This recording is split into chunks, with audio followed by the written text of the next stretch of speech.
That's right, you are now listening to Tommy Tom's One Mic. Warning, this podcast contains explicit language, triggering or sensitive topics, and controversial discussions. Thank you so much for tuning in to Tommy Tom's One Mic. I'm Dr. Jekyll and Mr. Hyde. Flip personality, you know it's I. You never seen my kind, never seen a fucking sliver or a slice. I'm the butcher, choice cuts, know I'm nice. You got beef? I got waggle with a knife. Now I'm gonna be wrapping up bodies up at night. Like Ray Charles, y'all know I'm out of sight. Now I'm gonna be slaying niggas, cause you know I love the life. Yo, you gotta read between the lines. I'm only gonna be moving when I'm read through all the signs. Johnny Mnemonic, I got an upgraded mind. This is for the rebels and their revolutionary minds. Cybernetic linguistics, you know I'm on my mind. Prototype the new dimension, man, that shit is mine. Future is creation and creation is sublime. Make your own legend, only happens with time. Let's hit the mic. Hey guys, welcome back to Tommy Tom and One Mic. And today I have singer, songwriter, bug enthusiast, Miss Gayle Donnelly. How you doing, Gayle? I'm great. How are you? I'm doing fine. I'm doing good, you know. Staying busy. I think that's a top priority for most people during this time, you know. Absolutely. Give me a chance to start working on an album, so you know, this is actually something that's been put off for, I've been writing songs for 20 years. So I want to say it's like literally been a 20-year in the making thing. So I put it like 2020 was the year of no excuse, essentially. If you're a creator and all that, at that point, it's like, what's really holding you back? Yeah. And it's amazing all the stuff that came out of it, you know, like from all different ends, from like really famous to like more kind of, you know, local communities. And it's like, I really think there's been more good. I mean, it's, you know, it's unfortunate how many people have been affected physically, mentally, emotionally, but really there's so much good. Yeah, you know, at times, maybe media or whatever, we like to focus on the negative so much on certain things, and we don't really we don't highlight what good may have come from those negatives. Yeah. But Gayle, it's been quite a bit since last I actually saw you in person, was able to actually watch you perform and all that. And it's funny because you were the first artist I actually found when I started producing shows. And I was very scared to actually message you for some reason. I have this fear of women almost, like to like reach out and talk to them. I'm just like, all right, how do I say this and sound like not like a complete asshole, like an idiot or something? I mean, I think most of us have, like just from a woman's standpoint, I think most of us have, you know, that intuition that we can tell the difference, whether you really mean it or you're just a creep. Yeah, that was really the word. Yeah, that would be the word. I just didn't want to sound creepy or something, like I was just creeping on there. It's like, no. I actually want you to perform for my show. So I'm just like, oh man, all right. So how do I do this? Like, I'm not intrusive, I guess. I don't want to be intrusive on somebody. But I found you on Facebook. I just like put in local artists and I was just scrolling through, found yours. And I think I told you before, the thing that caught me first was, I think you had a video of you singing a song by Shaka Khan. Oh, yes. I love doing that one. Yeah. Something good. Yeah. I saw you doing that and I was like, all right, there's not a lot of women around my age that know about Shaka Khan or like that are just going to go out there and perform. Like, I'm not seeing that in my area. I was like, I want to see more. And then I started just like going down your videos and all that. That's when I reached out to you. And then I was like, all right, I want to see her live. I want to actually see her live perform. I have a good sense. I'm going to bring my two friends with me, my so-called security team of my friend Keenan and Tyler. and we went to the B Tavern in Middletown to check you out. And I believe the first note you sang, my friend Keenan, he's not even looking at the stage. He's just like looking at me, and he just goes, "Yeah, she's good. She's good. She's good. She's good."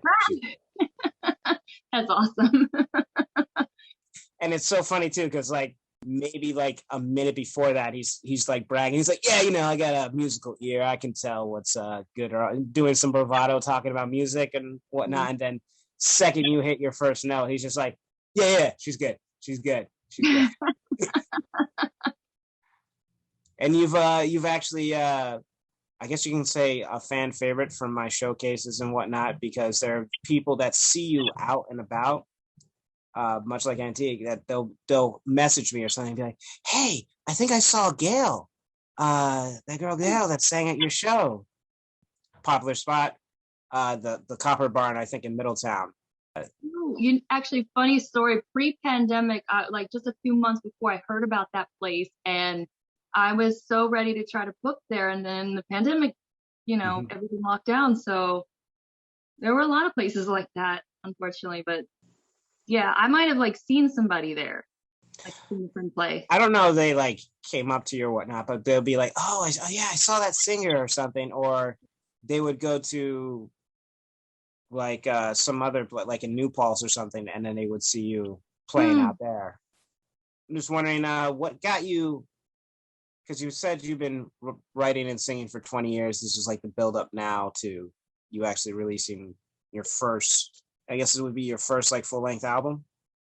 Yeah, the first official one. I had a few like just really rough copies of literally the songs that I recorded for copyright purposes, and I guess they were like good enough to put out for people, but they weren't official. This is like the first one that I put on CD Baby, and they're distributing to all the streaming platforms, and so it's big for me.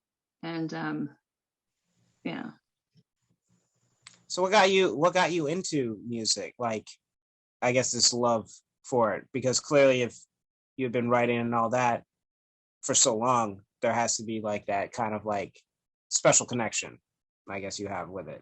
Oh yeah. I mean, I don't know, I just always was drawn to music. Like my mom always had music on, like growing up, and I remember being in my crib just like bouncing around to like, the Beatles or Tom Petty or Fleetwood Mac, just different type of people. And the ones that really like, if she turned on an oldie station, there was some Motowns and soul, some disco. I'm like, this is my jam. And we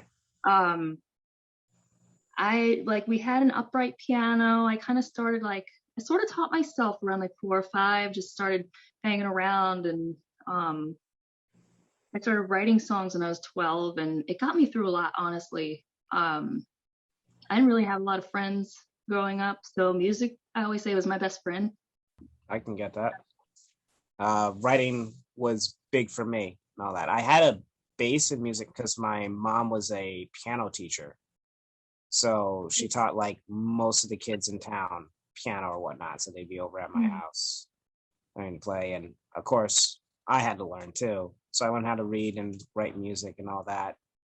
But I didn't have, I guess, that love for it. I was more into just writing stories and telling them and stuff like that. Yeah. Probably leads into what I do now, but.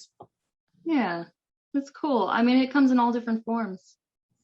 Yeah, it's a nice kind of escape in a way, but also freeing at the same time. Like, probably you feel it much like I do on stage sometimes. That's like the freest and realest that you are at that point. It's like, oh yeah, total natural high up there, just like can it get any better than this, So what was like, I guess, the journey, I guess, into actually taking this thing that you have a love for and actually, I guess, kind of going all in? Like, how long have you like been performing, I guess you could say? Maybe even just like starting at like going to open mics and stuff like that.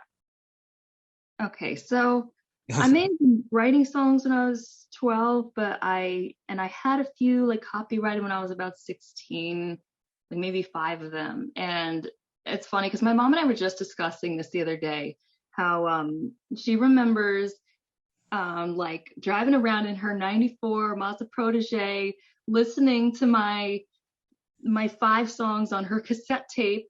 And she's like, you've come so far. And she was just so proud. It was so sweet. But so yeah, I mean, I don't know. I think I just had my own kind of stuff in life to take care of. But so I went to OC for a little bit. You know, I think I just felt like that was the thing to do. I was into art and like fine arts and stuff too, painting, sculpting. So but I had no idea what I wanted to do with that. It just, then I thought I wanted to be an elementary school teacher. And I don't know, I just got all like, it got really overwhelming. I had to drop a bunch of classes and I wasn't working anymore. And I always remember, this is like just a little side note though, like at that point, before I figured out that I really wanted to do music, like I'd see people out, they'd be like, oh, because I was at that age, I was like 20, and people were like, oh, so you're going to school? I'm like, no. They're like, oh, where do you work? I'm like, I'm not working right now. Suddenly their whole tone changed. Oh, what do you do? And I felt like saying, oh, I've got a good meth lab going in my basement, but you know, oh like no, like shock them, but I would just be like, oh, you know, I'm just writing songs and gonna do something with that, you know. And they're like, oh, great, you know. But yeah, the insincere. Oh yeah, good for you. yeah, honestly, like I never gave a shit what people thought. Like if it made me happy, then that's what I was gonna do.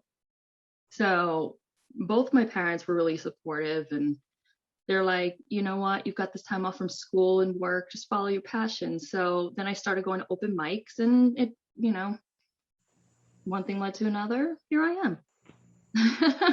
Yeah. And you have quite a setup for yourself. I know from having you at the shows, your lights, the keyboard, everything. Oh yeah. You know, it's not just my 6-string and my amp, but whatever. It's like when you have an instrument like my giant keyboard, you know, you need this whole different setup. But I think that contributes. I think you're very unique. You're a very unique performer. I enjoy your outfits. You dress very colorful. Yeah. Well, first of all, like that's what I feel in my soul, but also it's good to stand out. Call me old fashioned. I like to get dressed up. I see people all the time on stage. They're just wearing like what they would wear to bed. It's like, oh my God, like you have holes in those pajama pants. What are you doing? You know, not to put anybody down, but I'm just like, that's just me. I mean, everyone do whatever you want, but I just like to do my thing. You have a very retro style, so I can tell your old style thing. Yeah. You do a lot of shopping at thrift shops. I'm just like curious, or oh, totally. Yeah. I didn't want to be the judgmental one. I'm like, I hope I'm not like overextending by like, no, I can see it. I am a proud, like I shout it from the rooftops that I love thrift shops, and they really so many hidden gems. Do you have like a favorite thing that you have found out of the thrift shops? Actually, it's funny. I almost wore this dress today. I'm not even kidding, but it's just like this rainbow colored lace thing. I think I have a picture of it on social media, but it was like literally $8 at this thrift shop. But it's just like that perfect kind of like skater A-line kind of cut, strapless, and I have so many. Actually, I think this one it's like this one I've got on is kind of it's different colored lace. That's what I liked about this top. I think this is like $3. That's thrift deal. Yeah.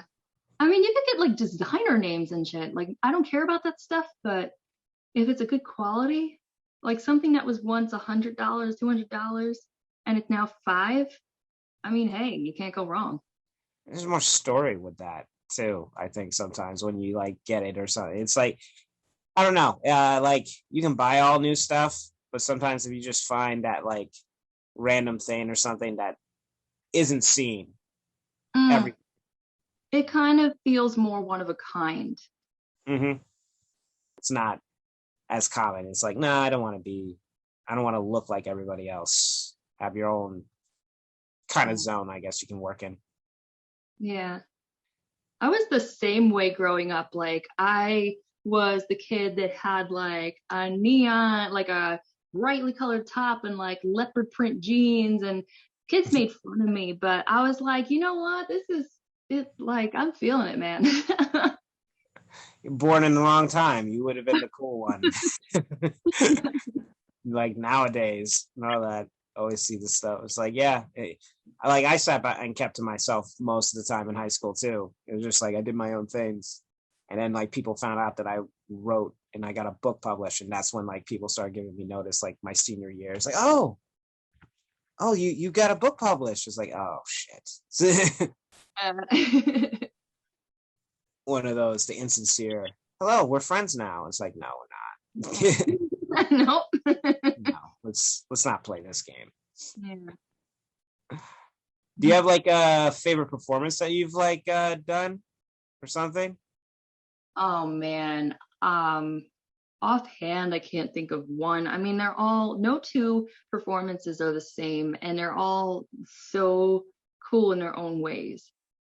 And I don't even know like where to Well, I know begin. before we got into it, you did bring up at the Beehive or the Bee Tavern that Mm. there was one that you got a little excited about that you're gonna talk to. I was like, all right, we'll save that for the podcast. Oh, yes. So, okay, I mean, this is definitely like my biggest one. So I want to say it was April 2019. I opened for the Ohio Players, and that was incredible. I mean, these guys, it wasn't all the original guys. It was like maybe the second generation, like the second wave of them. But I mean, you know how small it was, like this little box, the stage in the Yeah, BCAP, and how like 7 guys managed to fit in there. The one had to use my monitor because he couldn't, I think the bass player or something couldn't hear himself. And so that was cool. I'm like, oh, one of the Ohio players used my equipment. And let's see, what did I do? Well, I did the Chaka Khan song. I did Tell Me Something Good. And I did 2 of my own. And I think I did Gladys Knight and the Pips. oh yeah, Yeah, I think it was If I Were Your Woman. Like everybody talks about Midnight Train to Georgia, but yeah. my favorite is If I Were Your Woman. No, There's really. so much passion in that song. Like nobody sounds like her. She's just got this, I don't even know what to call it. But and that was fun. It was just a really upbeat, excited crowd, and the feedback was amazing, and the crowd, just the whole vibe of it. Yeah, I can Yeah. imagine. It's that inclusiveness probably you felt with the whole show and everything. Oh yeah, I love a small club like that. Like I just love the intimate vibe where you can make eye contact with your audience and, you know, hear what the person shouting from the back of the room is saying. Actually, it's kind of amazing how packed that place was. I didn't realize how many people could actually fit in there that night. I mean, I felt myself just getting squished, just like going across. I think I had to go to like that back door or something. Oh yeah, yeah. My equipment, my keyboard case or something. Swimming back there, like through all the sardines and just to pack up my keyboard. Yeah, yeah, you have quite a bit of stuff to actually move. I remember that. Yeah. I don't know, just the whole experience of, performing with people and I'm used to doing my own thing, so I don't really think about cueing other people in, or, when you make that eye contact and you're like, okay, like we're gonna break down now, or I think just learning that was kind of a process, and Mm. that experience alone taught me more. Yeah, because you're usually a solo performer, right? Yeah. Yep. So it's like a whole different thing for you to have, I guess, other people. I don't want to say to rely on, but involved in the music. Yeah, no, I think I'm also one of these people. It's like, if I want the job done right, I'm gonna do it myself. So I'm very selective. Honest, I mean, if we're gonna be honest here, I have had falling outs with people, and I think just I don't want to risk that, like having, Mm. oh, like I'm associated with this person because I play out with them. And actually, if anything, it was more my mom that of all. She's not like a musician, but she's a huge appreciator of music, and um, she had a lot of friends growing up that were in bands and stuff. So, but she brought this to my attention. She's like, um, and she's all about like me doing my thing, and I'm the same way. But she said to me, like, are you sure you want to play with this person? Because, next time they hear you, whether you're by yourself or not, they might associate you with that person, and they might not like that person, and they might not come to see you, you know? Ah. Like, so it's always, a matter of you find somebody that's at your level, and you find somebody that's just in sync with you. But I don't know. To me, it's just easier to go it so like go solo. No, I completely get that. I mean, I technically have been trying to do a podcast for like 4 years, and I've tried to do it with other people, but it's different mindsets and I guess different drives sometimes when you're doing that. Yeah. I imagine being a female musician, like fronted and whatnot, that it's like there's probably certain views or expectations of what or who you are. A little bit. There are so many different facets to what you just said. I mean, for one thing, there's not a whole lot of us around the area. So, of course, people are going to, like, unlike a male musician, which there's a bunch, and I guess they're all kind of, they have a particular sound, but I think people don't see enough female musicians that they feel this need to associate with another one and be like, oh, you sound just like this one. Like they're trying to put you in a box, you know. Another part of that is I think it's a little harder to get gigs because I really feel, I mean, I'm not mentioning names, but there are a few people that it definitely is like this bro code.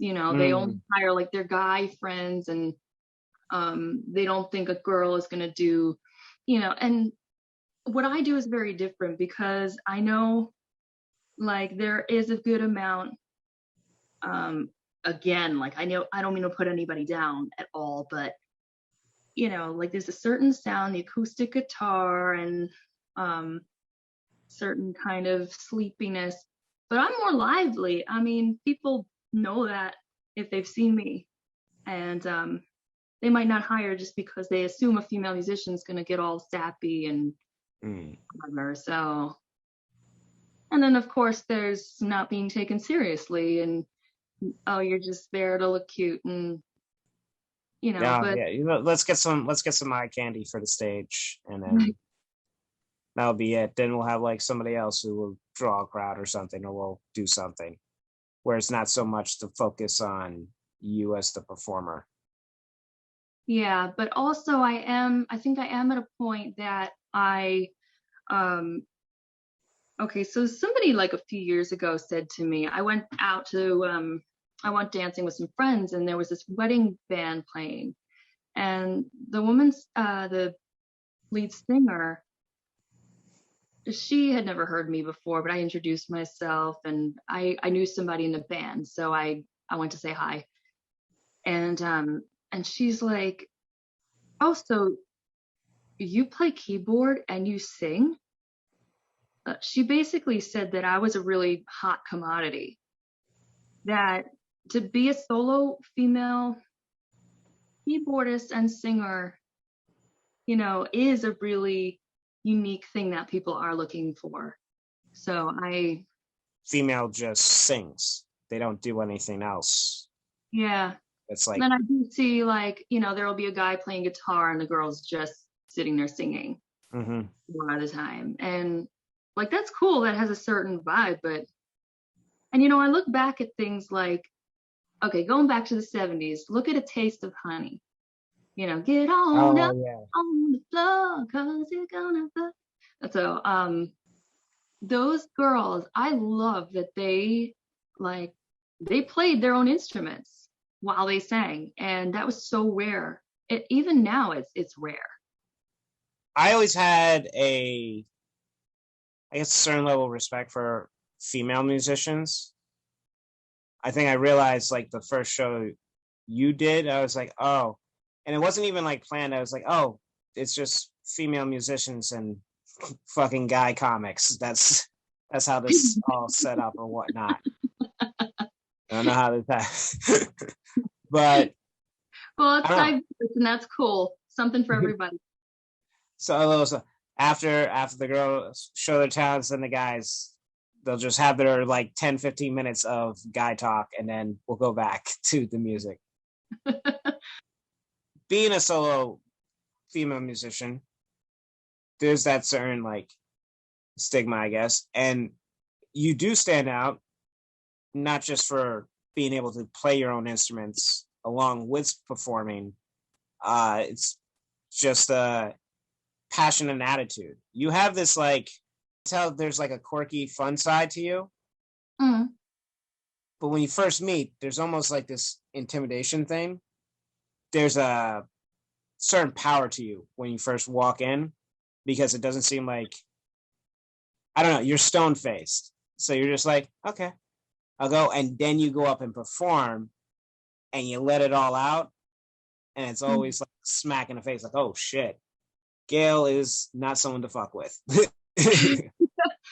I appreciate that. I mean, anywhere I perform, I'm always just like, I think I'm just really focused on what I'm doing. And, I'm just trying to stay in that mindset. So,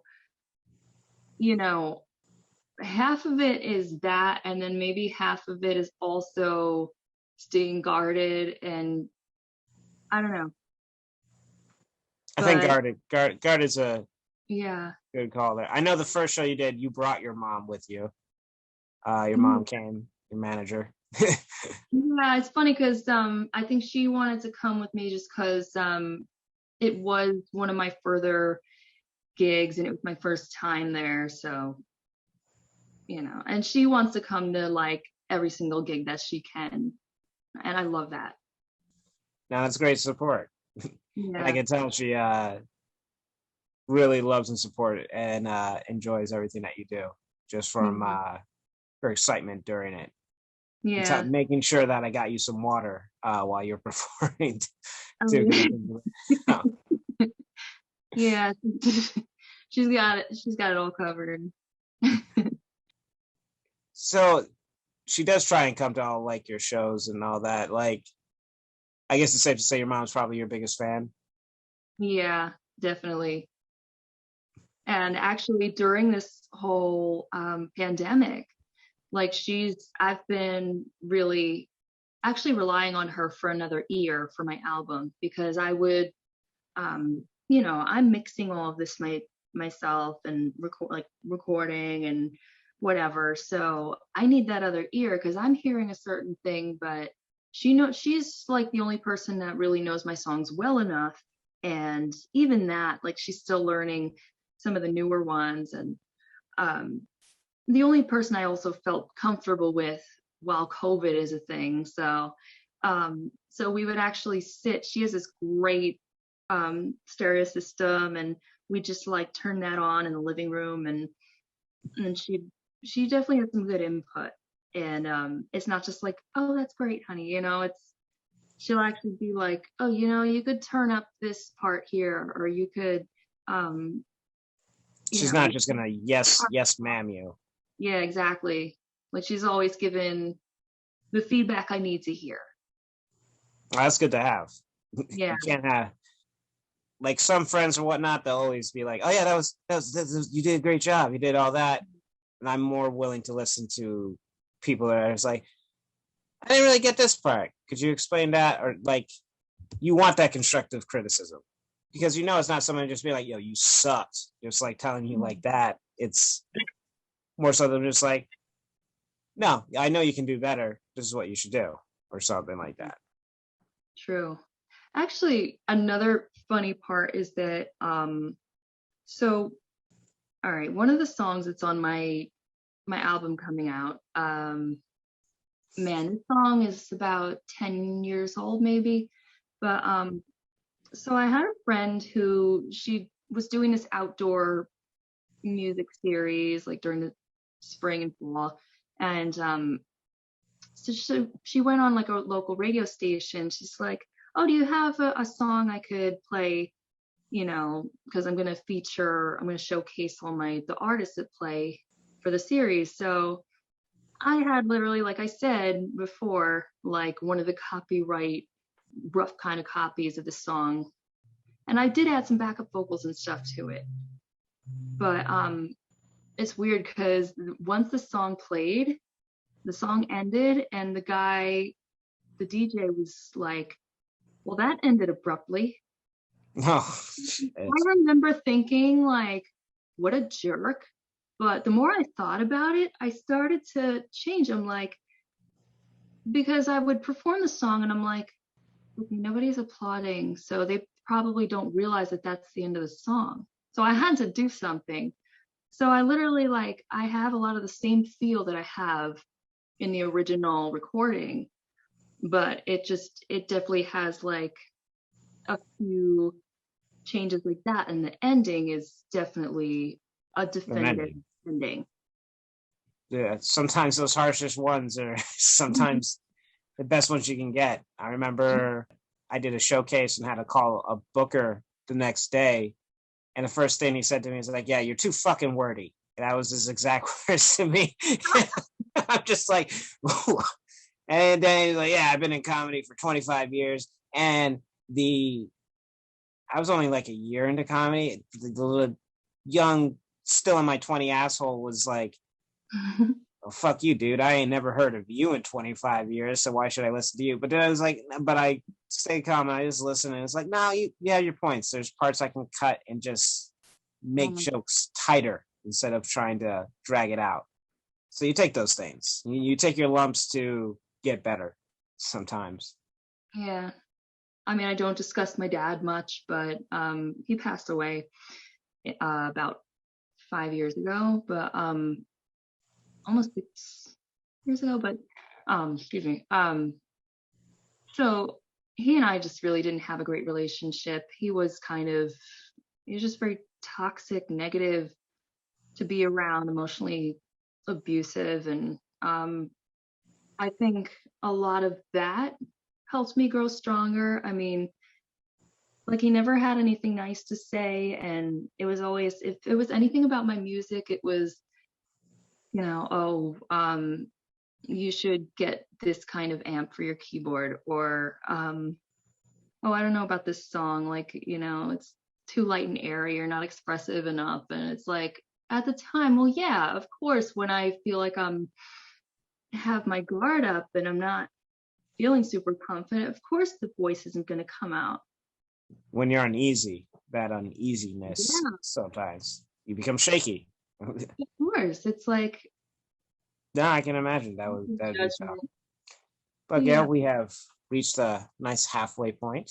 When we come back, I want to talk about one of your hobbies that I am a big fan of on your social media. Oh God. But we'll be right back after this. And we're back.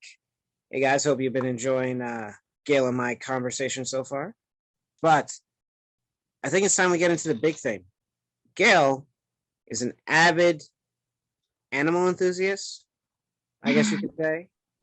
I don't think there's been a day on any social media that Gayle has not posted a picture of some critter that she has found around, or one of your neighbors, as you discussed. I want to be respectful. I want to be respectful to your neighbors. Roaming around. And no, if you think that she's just posting pictures of butterflies and all that, no. Gayle goes in. She'll find whatever she can find. You remind me of my friend Benji. He was always like finding something, just crawling around or something and just studying it and just like making friends, I guess you could say. Oh, totally. You know what it is? Like, I think there's so much life on this earth that's so underappreciated, especially the really tiny things that we don't even realize are there, or that we might step on and not realize. It's like, oh my gosh. And if you just happen to be looking at a flower and there is this really tiny little insect on it, I mean, man, bless the pollinators, man. And all the, I really I love spiders though, because they really do. If we didn't have spiders, we would have so many bugs that would be eating our crops, that would be making things unbearable for us to live and thrive. So they do keep things in check. And I do think of them as guardians. So I respect that. If I see them, I'm not going to kill them. Would you say spiders are your favorite animal? Definitely not. I mean, okay. I have a few different favorites, but I love birds. I love songbird. I forgot from our earlier conversation. Oh yeah, I got that nickname Songbird from a few people, and I think it's so sweet. I'll use it whenever I can. Like, it's weird to use it on yourself, but once in a while throw in a little like, oh, this little songbirdie's doing this thing. And do your third person impersonation, or Gayle's feeling a little hungry. One of those. George likes his chicken spicy. One of those. I love frogs. Ah, frogs. Yeah, especially the little tree frogs and those cute little noises they make.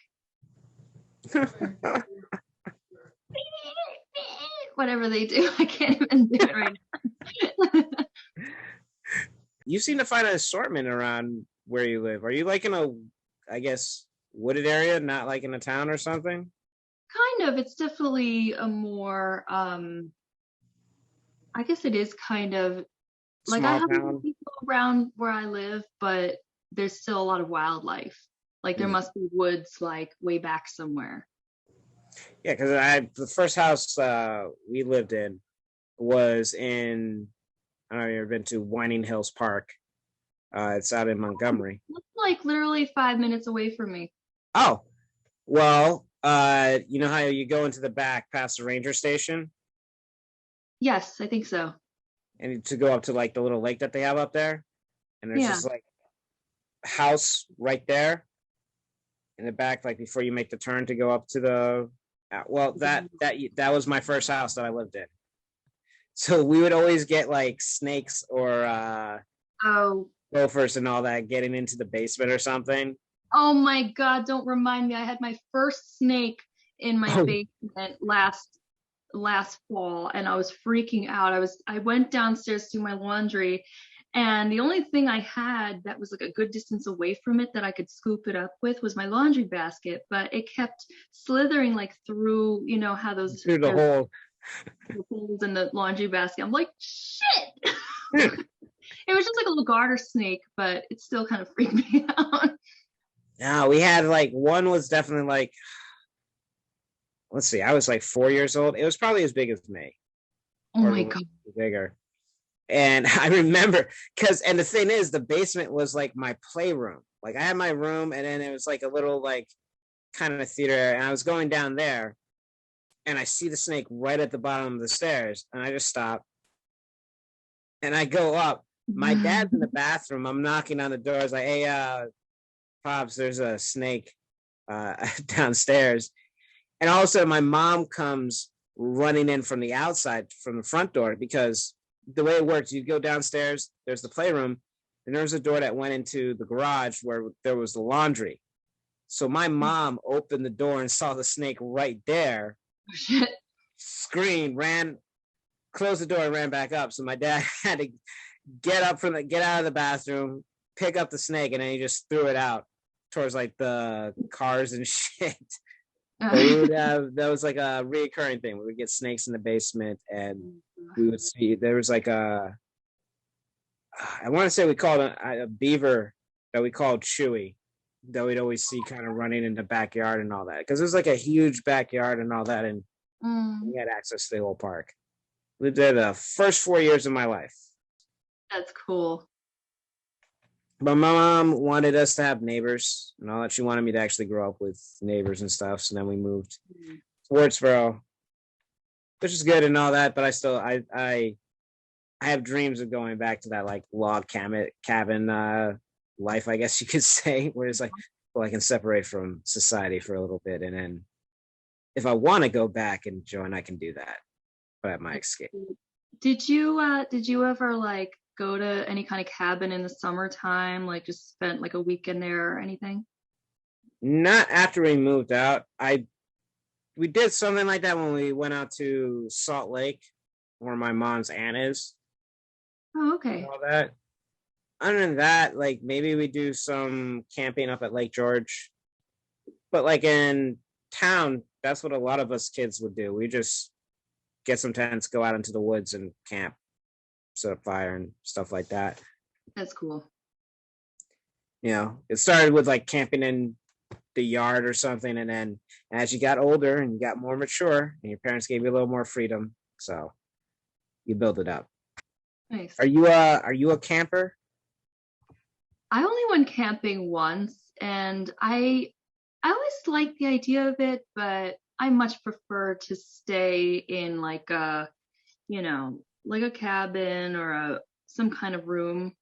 Some building.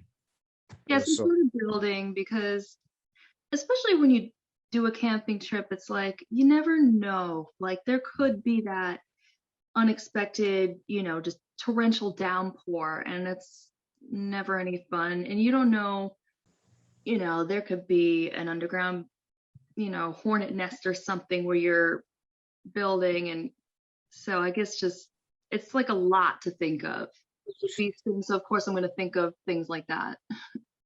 One of the biggest memories I have from Winding Hills Park is we had this like Jack Russell, and she wouldn't go into her doghouse.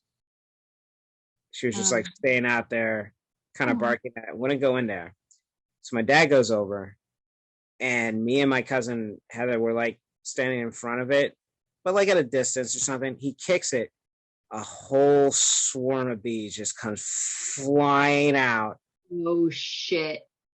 And I only got stung once, but it was like right in the belly button. Oh, ow. And like, I kid you not, it was so many bees that like I could turn around and see them flying off towards like the ranger station. Oh my. It was like that you only see in movies, right? Right. Just one of the, and I was like 4, so maybe my imagination is a little bigger, but no, that's how it seemed. I was in pain. I was stung into the belly button, and I was mildly traumatized, I guess you could say, from it. Aw. But yeah, no, I get it. You don't always know what's going to happen sometimes, so you want that. I know I enjoy the nature part sometimes, but I guess I like being a part of nature, but I don't want to be a part of nature. I guess if that makes sense. Yeah. I'm not gonna go full hippie yet. I'm not full hippie. I like to consider myself like new age hippie, where it's like, yeah, man, I'm down for it. I'm for it all. I still like to sleep in a bed. Definitely. I like the ability to go back to my own safe space, I guess. Totally. So do you have like I guess any plans besides you're dropping the album the 4th, I believe you said to me? May 4th, yeah. May 4th. And if you are listening to this, that's today, because that's when I intend to drop this episode. So to go coherent with that, 20-year journey, of course. I guess, was there like a moment in the recording process that, I don't know, so it's like everything clicked? Like you were like, yeah, this is going where I want? There were a lot of those, actually. See, I actually, like, it's not like I feel like there are two kinds of people. There are the ones that are very regimented and they're like, I have to get this done at this particular time. And then there's people like me who, you know what, like, this stuff will come when it's ready. And who go by random spikes of energy throughout the day. And if they're not feeling it, they're not feeling it. You know, that's just it. And I did have a few songs that, like, I wasn't sure about. I saved till the end. And I'm glad I waited, because they really just, once I started recording, like, I did have a few ideas in my head and I'm like, yeah, you know what? Let me try this. This might sound good. And sure enough, it's like, I just kind of knew, you know, as I was having these thoughts and I would start to lay stuff down. I'm like, oh, this is good. I'd start to lay down like some backup vocals. I'm like, oh, this is good. And, you know, I actually, like, especially on my Instagram page, I have a lot of little snippets of, I mean, I really just kind of wanted to document. I was kind of curious. There's one instance in particular that really stands out to me.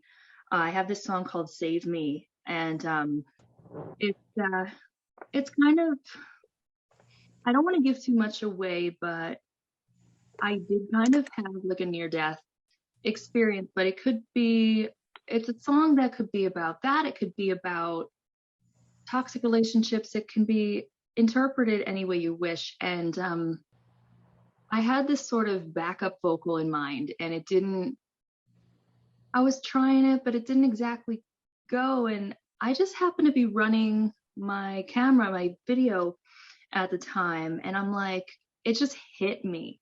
And I posted this video on Instagram. It was like, just, I think I even said at the end of it, oh my God, this was magic in the making. And suddenly, like, as I was doing this kind of complicated, like this woo, woo kind of stuff, I did the flat, just the woo, and it just, like, I felt the chills just throughout my whole body. I'm like, this is it.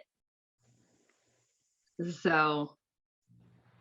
And creating all this, I'm sure plenty of memories. I'm sure a very excited mom who will probably be the first one to get her. She's going to get the first copy, right? The first physical copy, definitely. She's not really up on the digital stuff. Like, she just learned to use Google on her phone, so. Does she still have to call you when she gets locked out of Facebook or something, or? She's not on Facebook or any of that, so, like, you know, it's really like the farthest she's gone. I think that was like one of my most horrifying moments, is like when I got that friend request from my parents. That's like, oh no. Yeah, sorry, mom and dad, because I know you'll probably be listening to this. It's like, no, I sat on that a couple days, maybe a week or two. That I was like, do I really want? Because I was like away at college at the point. I was like, oh, I'm doing reckless shit and I'm posting it on here. I don't know if I want. Yeah, it's funny because it's like, don't accept the request. You're being rude to your parents, but if you do, you know that you're in for some. It's a double-edged. It's a no-win situation at that point.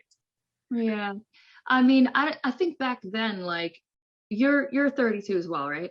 Or are you 30? I turned 33 March, back in March. Okay, yeah. so we're the same age. I'm gonna be 33 May 4th. So yeah, back when we were in college, like Facebook, I don't think they had the privacy setting options that they have now. Like you couldn't just have the What they custom thing where you could just block your parents. I'm actually really lucky that, well, both my parents were never really interested in that kind of thing. I think somebody set up one for my dad, but he never used it. And then my mom just completely was not interested in any of that. She's not about that life. No. Good for her. I mean, like, I have my Facebook, but like, I call it the stalker feed, your news feed that just shows everybody's post. And I've been consistent. I've been able to just hide everybody's. The only ones I get is from you and a couple of the musicians that I've had on shows. Cool. And that's really it. Other than that, like, I guess you could say the everyday person, I don't have them on my news feed. Those are the only things that pop up. My knowledge of your neighbors and your going-ons. Oh my god. I think the crows are probably my favorites though.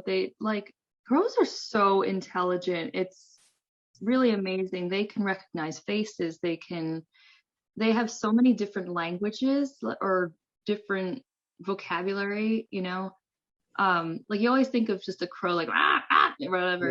Yeah. They sound like they're laughing. They're like ah, ah, ah, ah, ah, mm-hmm. And I'm like, that's the part I love. It's like, oh, you guys are like, it's like a bunch of like drunken old ladies. And I just enjoy so much when they come around. Like my buddies. That's funny. Most people, the crows get the bad rep. They've always, at least in like popular media, there's never been a good depiction of a crow. Yeah. I mean, them blue jays, they watch out for all the other like the smaller birds and things. That's why they're so loud, is they have like a siren kind of call. They warn everybody if there's a predator around or anything like that.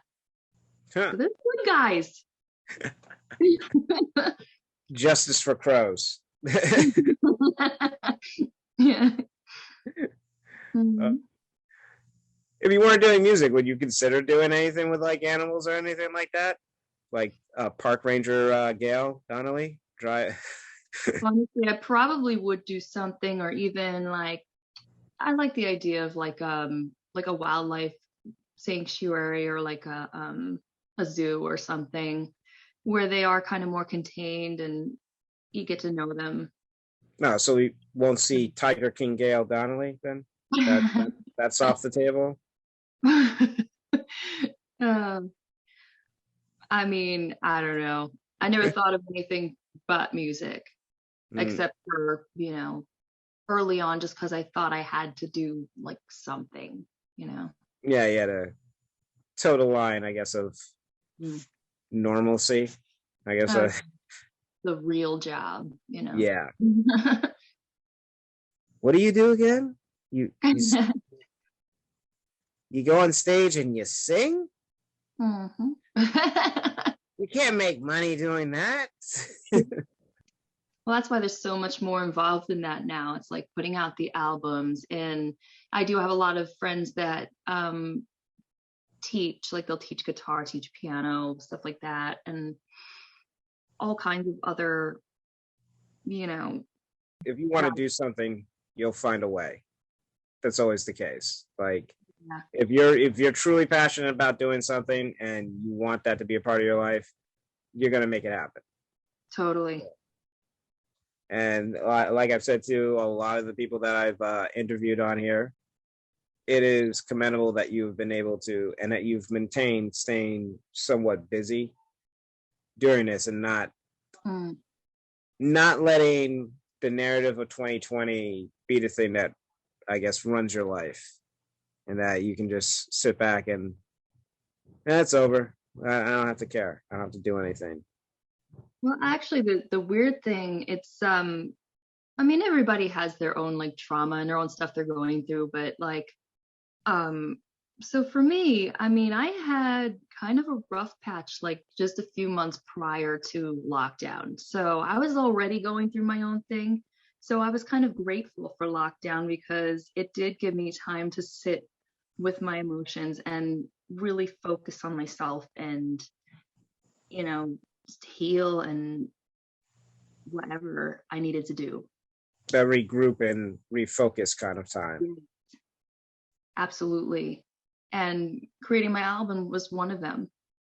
That, oh my gosh. It still hasn't really sunken in yet. Like I just submitted all my music and stuff the other day, the info for the album, but I don't know if it's really sunken in yet that like this music's going to be everywhere that it could possibly be. It's going to be one of those things that it probably never really will sit in. Yeah. Until the next album, of course. But it's like one of those things you're just like, oh yeah, I did that. I did that. Definitely take pride in that. Like I said, I'm sure we both know plenty of people that, no fault of their own. We consider them super talented in what they do, but they're not taking full advantage of maybe that talent, that gift that they have. And I definitely am guilty of that for myself for a lot of my 20s, most of my 20s. I was definitely very guilty of that, and you just got to make that choice, make that turnaround to actually commit and do something more, Totally. And I really think lockdown, the pandemic, I think hearing the amount of cases and deaths really put things into perspective too. Like, not to get morbid, but of course you're thinking of your own timeline and you're thinking, how much longer do I have on this earth? Or what if my big fear was getting sick and losing my voice. So, I was just going to do this. It needed to get out there. And I'm so glad that I'm making it happen. I don't want to say that a line was kind of drawn in the sense that you had a choice of that you could wallow in the self-pity that containment and not being able to do anything can do to a lot of people. And I, of course, don't fault anybody that's been there. I mean, I definitely had my times during the whole pandemic that I was just like, to be blunt, a miserable bastard. Like, I just did not talk to anybody or anything. There were some days that I was just, fuck the world and everybody in it. And like, I'm just gonna like sit and play a game on my phone all day and just sleep. Like, oh man. Yeah. You hit it nail on the head right there. Yeah.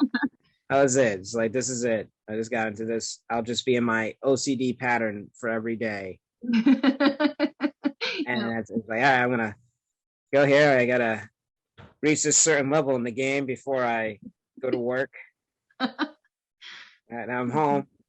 I mean, I want to watch some stuff on YouTube and play a little in the game again, and it's a waste. I need a little pick me up. I watch a good Vine. I'm like, oh my God. You might have seen in my stories, I've been obsessed with that Tyler, the Creator. Yeah.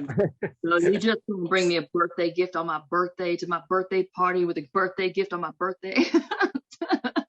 It's just so silly. Hey, look, I'll be honest, when the pandemic started, everyone's watching Tiger King. My guilty pleasure during it was the Jersey Shore. I went through the new seasons and all that. It was like, that was my dumb little thing. It's like, I just need to turn my brain off. Let me go watch some Jersey Shore. Let me just do this right now, just to shut off, and then I'll get back to doing everything else. I started Mad Men, but then they took it off of Netflix. I was so upset. 4th or 5th season, and I'm like, come on, what happens, man? Like, got really into it. There's certain things like, because when you're into a show and then it gets to a certain point, and then you just, for some reason, something happens, you can't watch it anymore. It's real hard to get, as the days get longer, the days go by and all that, it gets way harder to go back and be like, oh yeah, I should finish that, maybe. Yeah. But Gail, I believe you have some more cupcakes. You got to prepare those for mommy dearest Yes. and all that. So When I have to sample for myself before I go there. no judgment here. If I was there, I'd be like, I'll help you. Let me take one to go. But usually at this point, I offer the mic to you to share whatever you're going to share. Of course, you have a birthday, an album, and all that coming out. So Yes. please share with the people where they can find all this stuff and where they can find you. Absolutely. So I actually, there are 2 albums. One is called 1010 and one is called 2020. And they kind of are together but separate. Different concept kind of, but that's a story for another day. But 1010 and 2020 are available May 4th, which is also my birthday. Anywhere you can stream music, Spotify, Apple Music, Amazon Music, Pandora, I believe. I can't remember the rest. Yeah, so I'm excited about that. You can also, I think I'm going to have like a link tree or a here now, I'm not sure which one, on my Instagram page. Follow me on Instagram. I'm Gayle Donnelly Music, GayleDonnelly Music. And same thing on Facebook. And guys, of course, if you have found this podcast, yay, you found it. Great. Yeah. Like, subscribe. I don't really have to tell you where to find it again, but I am on Anchor, Spotify, and all of those associated. But if you want to actually talk to me, you guys can always hit me up on Instagram at TommyTomP88 and on Twitter at the TommyTom88. Gayle, it was a pleasure getting to talk to you, and it's really having a nice, real first conversation with you, in a sense, because it's been business most of the time. So I'm happy to actually get to know you a little better and all that, and you don't have to see me running around a show trying to make sure everything goes according to plan, even though it never does. I hear you. I can't wait for that chaos again, though. Yeah. See people in person. It's gonna be so nice. Oh yeah, well. But guys, from Gayle and me, we will catch you all next time. I'm Dr. Jekyll and Mr. Hyde. Split personality, you know it's I. You never seen my kind, never seen a fucking sliver or a slice. I'm the butcher, choice cuts, know I'm nice. You got beef? I got waggle with a knife. Now I'm gonna be wrapping up bodies up at night. Like Ray Charles, y'all know I'm out of sight. Now I'm gonna be slaying niggas cause you know I love the life. Yo, you gotta read between the lines. I'm only gonna be moving when I'm read through all the signs. Johnny Mnemonic, I got an upgraded mind. This is for the rebels and their revolutionary minds. Cybernetic linguistics, you know I'm on my mind. Prototype the new dimension, man, that shit is mine. Future is creation and creation is sublime. Make your own legend, only happens with time.